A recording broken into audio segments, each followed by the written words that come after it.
Well, hey everyone, it's Jeff Grunwald from Lakeside Church. Remember Lakeside Church, that place we used to meet together up on Conservation Road or down at 75 Norfolk Street downtown? Yeah, we used to get together. Let me see, I think it was on Sundays, sometimes other days of the week too. We would do all kinds of fun things. We would meet together for worship, for prayer, for learning, for cooking and preparing, for caring. We would do all of those things, but everything has changed.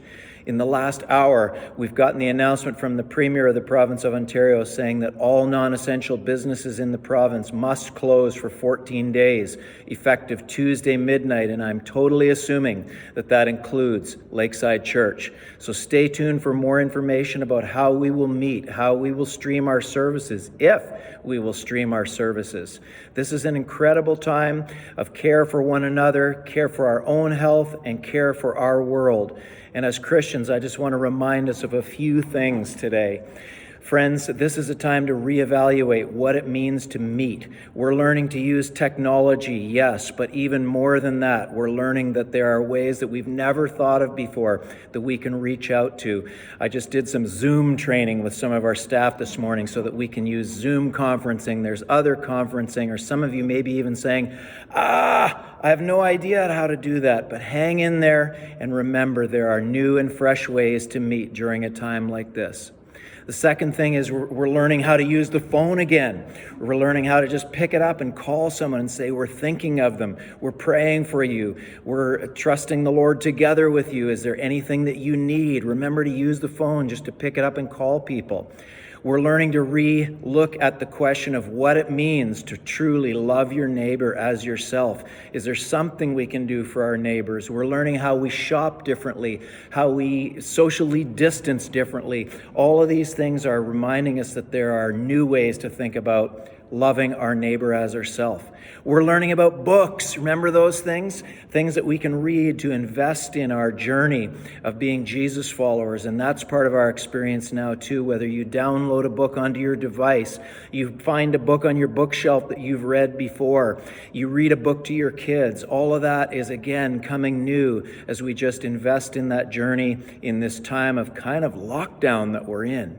And we're reminding ourselves that no matter what, God is present with us. And so this morning, today, as I just conclude this message, and there will probably be others from the church that you'll hear over the next couple of days, just be reminded of these promises written so long ago to people in another time, another place, that come from Psalm chapter 91. And please let me pray these things over you today. Whoever dwells in the shelter of the Most High will rest in the shadow of the Almighty. And God, my prayer for our people is that your shadow might fall across their homes, their families, even their businesses while their businesses close. That your shadow will fall on our community, on our nation, and on our world, that we might experience your favor in a time like this. I will say of the Lord, he's my refuge and my fortress, my God in whom I trust.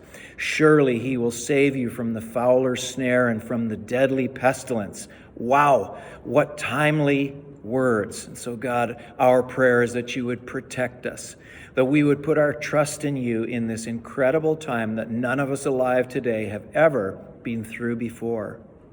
And he'll cover you with his feathers, and under his wings you'll find refuge. His faithfulness will be your shield and rampart. God, may we experience you as our defense system, as our shield, as our rampart, a wall that no army can break through. You will not fear the terror of night, nor the arrow that flies by day, nor the pestilence that stalks in the darkness, nor the plague that destroys at midday. And God, we are in the midst of one of those times now. Will you protect us from all that comes before us? We know that you do not promise that we will not be infected by COVID-19, but we understand that you are with us in all circumstances, all situations. 1,000 may fall at your side, 10,000 at your right hand, but it will not come near to you. Friends, do not despair. Our God is with us. Stay tuned. More news will be coming.